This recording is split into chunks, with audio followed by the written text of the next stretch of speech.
ერთი არის ამბობს ირაკლი დგებუაძე და მეორეა რა ჩანს იმ კადრებში, რომელიც ჩვენ მოვიპოვეთ. კადრები გადაღებულია მზია ამაღლობელის დაკავებიდან ზუსტად 55 წამში.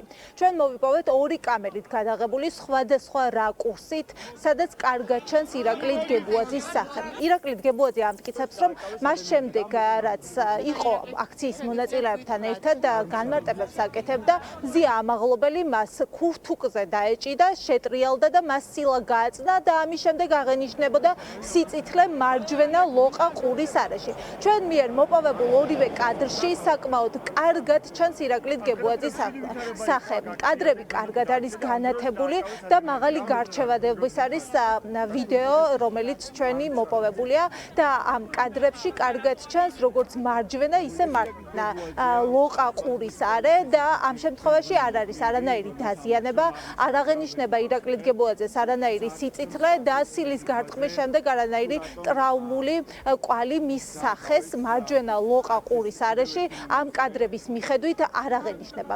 ეს ასევე კარგად ჩანს მეორე ვიდეოში ირაკლი დგებუაძის მარჯვენა ლოყა ყურის არე, რომელსაც ამტკიცებს, რომ ჰქონდა სწორედ შეწითლებული და ამ კადრებშიც კარგად ჩანს, რომ 55 წამის შემდეგ დგებუაძეს ლოყა ყურის მიდამოში სიწითლე არ აღენიშნება. ეს ვიდეო მტკიცებულება მორიგი დადასტურება არის მზია ამაღლობელის ადვოკატებისთვის, რომ ირაკლი დგებუაძე და მასთან ერთად 6 პოლიციელი, რომელიც მის მსგავს ჩვენებას აძლევს, გამოძიებას რეალურად ატყუებს, სრულ ჩვენებას აძლევენ და შესაბამისად მზია ამაღლობელი სწორედ მათი სრულ ჩვენებების საფუძველზეა დაკავებული. ეს კადრები უტყუარად აჩვენებს ამას, რომ არანაირი სიწითლის კვალი იქ არ არის და ეს ჩვენებები რასაკვირველია, უბრალოდ ისინი იტყუებიან ამ ჩვენებების მიცემისას, როგორც თავად ბატონი დგებუაძე, ასევე მისივე თანამშრომელი ეხახობთ ვიზუალიზირებული მტკიცებულება ამისი, რომ აი ამ ინციდენტიდან ძალიან მოკლე დროში მას სახეზე არაფერი არ აღენიშნება. თავისთავად ცხადია, სიწითლე არ წარმოიშვებოდა 10 და 15 წუთის შემდეგ, ხომ? თემაც ხო საიდან არის, რომ ამით ხელოვნურად შექმნან იმის, ასე ვთქვათ, მტკიცებულება, იმის ილუზია, რომ ასე ვთქვათ, ეს მსუბუქი სილა სახეში იმდენად ძლიერი იყო, რომ თურმე იმიტომ რომ სხვაგვარი დაზიანება არანაირი არ გამოუწვევია, არაფერი არ აქვს ამ ადამიანს. ამ ხო კადრში ჩანს ხომ, ანუ ამ ცივი დარტყმის, ასე ვთქვათ, შემოლაწუნების სიძლიერე, ხომ?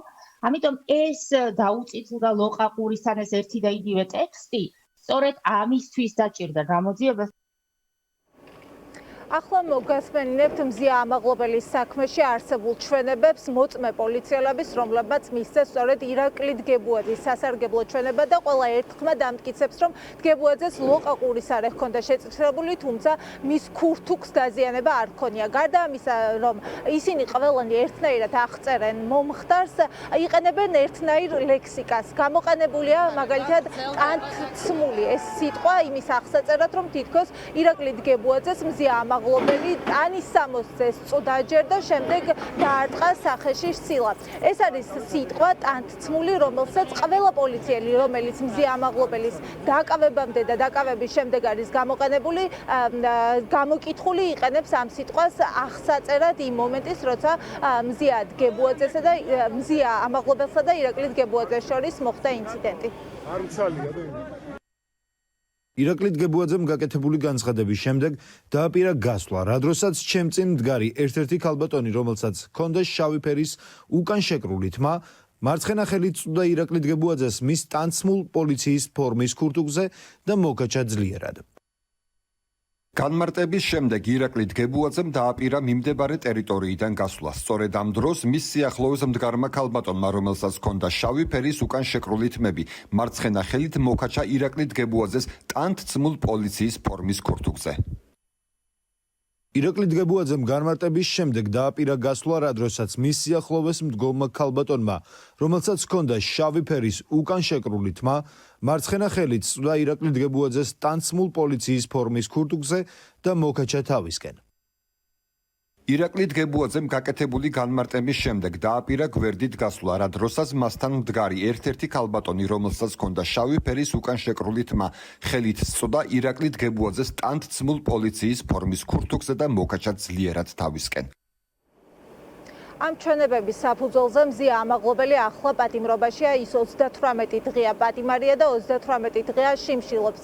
კიდევ ერთი სინდისის პატიმარი თემურ ქათამაძე 33 დღეა შიმშილობს და ორივე პატიმარი სამედიცინო დაწესებულებაშია, თუმცა როგორც ისინი ახლობლებს ეუბნებიან, არ უნდათ რომ მათი შიმშილობის და პროტესტის ეს ფორმა გამოყენებული იყოს რამენაირად და სწორედ ამიტომ სთხოვენ ყველას, რომ შიმშილობის დღეებზე ყურადღება არავინ არ გაამახვილოს.